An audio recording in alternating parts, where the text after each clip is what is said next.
کریں تو یقیناً جو ہے ایک عجیب نقطہ ہے. دیکھیے مسلمہ حبیب الحنفی کی تاریخ وفات بھی 600 یا پھر اس کا جو سن وفات ہے وہ 632. تو اس پر میں نے ایک پیرا لکھا ہے کہ ایک اہم تاریخی نقطہ ملاحظہ فرمائیے.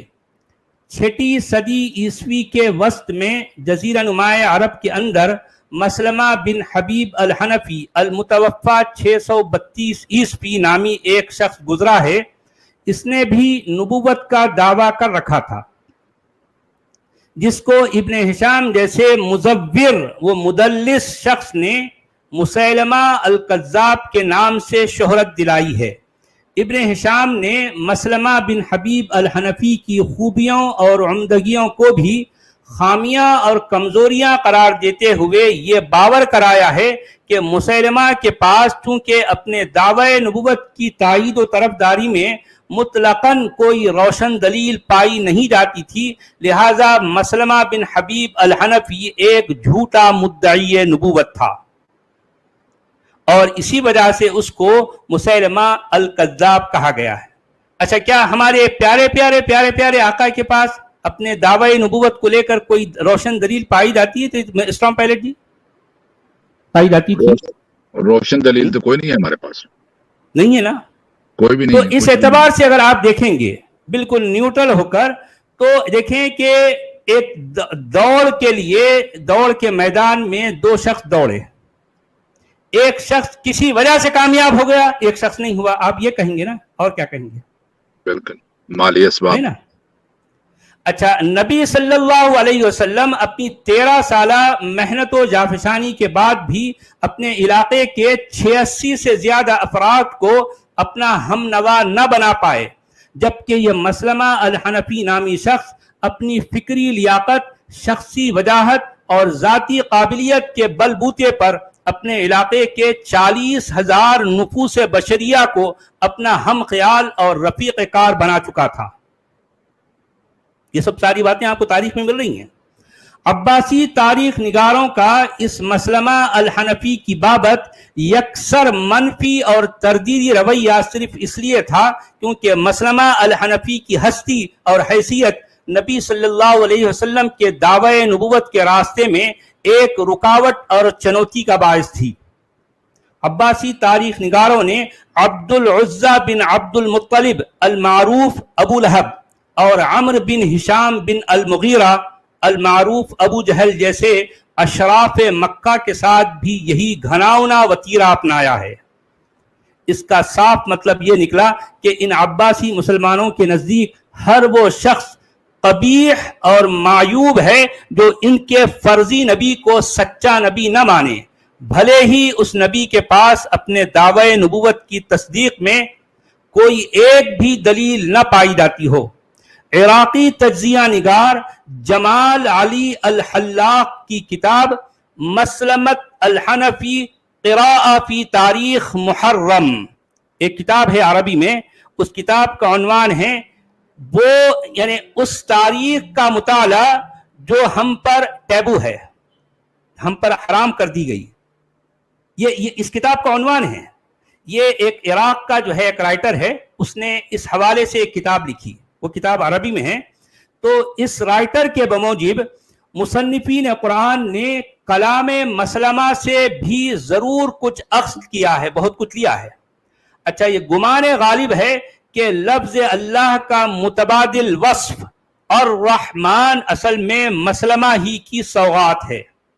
یاد رہے کہ اسلامی تاریخ کے مطابق سال 632 عیسوی میں 2 ایسے مدعیان نبوت کی موت ہوئی جو ایک ہی علاقے سے تھے، ایک ہی زمانے سے تھے، ایک ہی زبان بولتے تھے، ایک ہی ثقافت سے نسبت رکھتے تھے اور ایک ہی سال وفات پائے تھے. بئی ہما گردش ایام کا طلسم ہوش ربا دیکھیے کہ ان میں سے ایک دعویدار نبوت کے ساتھ چونکہ خوش قسمتی رہی اس لیے وہ کامیاب ہو گیا، اور دوسرے دعویدار نبوت کے ساتھ چونکہ بدقسمتی رہی اس لیے وہ بیچارہ ناکام رہ گیا. تاریخ کے روشن جھروکے سے مسلمہ بن حبیب الحنفی کی شخصیت اس کی نبوت اور اس کی تعلیمات پر ایک سرسری نگاہ ڈالیے اور خراج تحسین پیش کیجیے. لیکن تاریخ میں مسلمہ الحنفی کے بارے میں جو باتیں آئی ہیں یہ انگلش کا جو ہے میں نے ایک ٹکڑا لے کر یہاں پر پیسٹ کیا ہے میں نے اپنی کتاب میں. اس کا ٹائٹل ہے پروکلیمنگ پروفٹہڈ اینڈ ٹیچنگز آف مسلمہ ابن حبیب الحنفی. Maslama's followers survived at least till the 17th century at the Mughal ruler Akbar's Council of Religions. A discussion of Maslama religion also took place with the help of its priest. His teachings were almost lost, but a natural review of them does exist in Dabistan-e-Mazahib. Dabistan-e-Mazahib جو ہے ایک کتاب ہے, اس میں آپ کو ابھی بھی اس کا چرچا مل جاتا ہے. Muslims writer often portray Maslama negatively, but he gives a fascinating picture into 17th century Arabia where religious reformation was taking place and people were eager to accept new ideas, including that of Muhammad and his contemporary Maslama. Maslama claimed he received numerous revelations from God, just like Muhammad did. Maslama gathered an army of 40,000 followers. According to the account of Maslama in the Dabistan-e-Mazahib, authored mid-17th century, he taught 3 daily prayers of God, facing any direction. He criticized Muslims for selecting the Kaaba as the direction of prayers, arguing that God is not limited to the direction.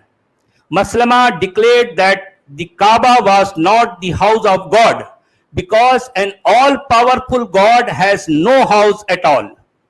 Maslama said fasting instead of daytime during Ramadan. He prohibited circumcision. Maslama considered men and women are equal and allowed premarital sex. Maslama prohibited polygamy and cousin marriage.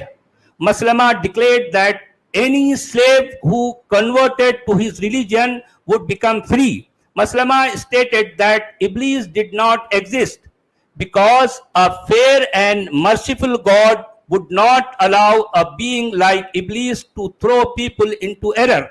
Maslama also said it was wrong to include his name or any prophet's name in worship of God. اچھا اب دیکھیے کہ یہ کیا باتیں ہیں یار, کیا باتیں ہیں. اب آپ ان دونوں کو کمپیئر کریں, یعنی سوچ کے اعتبار سے ایک پروگریسو سوچ. کتنی اچھی باتیں بتائی اس نے. ہاں اب اور بھی بہت کچھ ہے. میں اب یہاں پر اس کو مختصر کرتے ہوئے میں نے اپنی طرف سے ایک یہاں پر ایک پیرا اس میں ایڈ کیا ہے. میں یہ کہہ رہا ہوں, فرض کیجئے وقت کی ستمگری اگر نہ ہوتی تو پانسا ضرور پلٹ جاتا. خوش قسمتی اگر مسلمہ الحنفی کا ساتھ دیتی تو مسلمہ ہی آج کی دنیا کا نبی آخر الزماں کہلاتا.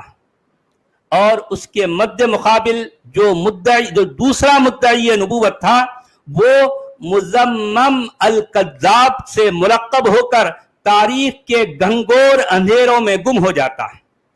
مسلمہ الحنفی کی رواداری, روشن ضمیری اور وسیع المشربی کے متعلق جان کر میں اس گہری سوچ میں پڑ گیا کہ اے کاش مسلمہ الحنفی اگر نبی آخر الزماں ہوتا تو ہم بحیثیت مسلمان ہر اعتبار سے کس قدر روادار, کس قدر فراخ دل, کتنے پیش قدم اور کتنے ترقی یافتہ ہوتے.